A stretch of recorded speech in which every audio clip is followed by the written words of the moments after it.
plus de 40 femmes. On retrouve leurs recettes en plus de leurs confidences. Est-ce que vous vous souvenez bien de Blanche Loiseau que vous avez rencontrée? Bien sûr, comment pourrait-on l'oublier? Moi, j'ai eu un coup de cœur pour cette interview quand j'ai lu votre livre, en fait. Blanche Loiseau, elle est franche, elle est honnête, elle dit les choses telles qu'elles sont. Elle vient d'une famille de grands de la gastronomie, d'un couple en plus qui travaillait vraiment main dans la main. Donc je crois que c'est un parfait exemple de ce que la gastronomie française peut nous apporter de meilleur dans les années qui arrivent. C'est la fille de notre regretté Bernard Loiseau, le chef de Saulieu. Elle est avec nous au téléphone, justement, Blanche Loiseau. Elle travaille en ce moment chez Rennes et Nadia Samut dans le Luberon à Cadenet. Bonjour Blanche. Bonjour à tous. On est ravis de vous entendre. Pour vous, le monde des cuisines professionnelles, c'est naturel. Vous êtes tombée dedans quand vous étiez petite. Ah oui, moi je suis complètement tombée dans la marmite. Je me suis toujours baladée en cuisine. J'ai toujours voulu faire ça. Et c'est vrai que je pense que c'est un avantage pour moi parce que du coup ça me fait pas peur d'aller en cuisine. S'il y a un problème, de m'exprimer, d'être là.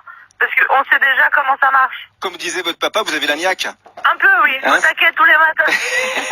Comment vous le ressentez, ce monde des cuisines professionnelles? Pour moi, c'est le plus beau métier. J'aimerais rien faire d'autre. Après, malheureusement, c'est que ça existe, le sexisme, les insultes, la violence. On serait pas là pour en parler si ça n'existait pas.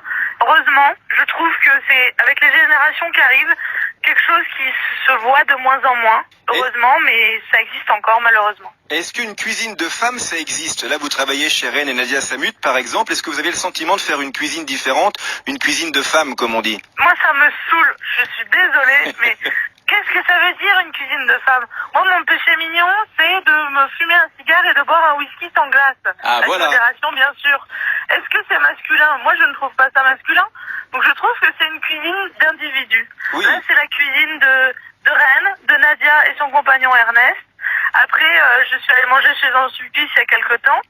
Et ben lui aussi, il utilise énormément de feuilles, de fleurs, mais ça n'en fait pas une cuisine féminine. Voilà, c'est ce que je voulais vous entendre dire, en fait. Tout ça est en pleine mutation. Notre cuisine est en plein mouvement, notamment chez Rennes et Nadia Samut, chez qui vous êtes actuellement, parce que Nadia Samut est totalement allergique au gluten, mais c'est la vraie maladie cœliaque qui est là, donc elle compose sa cuisine à partir de ça. Vous apprenez des choses, justement, autour de ces contraintes alimentaires, là? Énormément. C'est pour ça que Nadia, elle appelle ça une cuisine libre. C'est pas une cuisine sans gluten. C'est une cuisine libre de gluten. Et on fait pas des plats santé, on fait des plats que elle pourrait venir manger dans son restaurant. Donc c'est gourmand et c'est intéressant, c'est vraiment impressionnant pour le pain, la pâtisserie, tout ce qu'on fait jour après jour.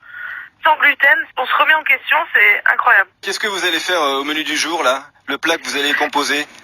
Moi aujourd'hui je suis sur les entrées, donc on a la bogue, on ne travaille que des poissons de Méditerranée de petite pêche locale. Donc la bogue qui est brûlée au chalumeau avec un condiment aux agrumes de chez Jas.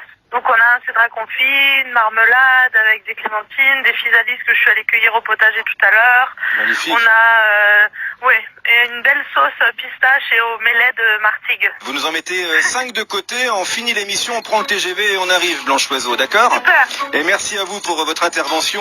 Avant d'accueillir Jean-Luc Petit-Renaud, on continue de parler de la cuisine des femmes et de leur place en cuisine avec Vérane Frediani. À tout de suite sur Europe 1.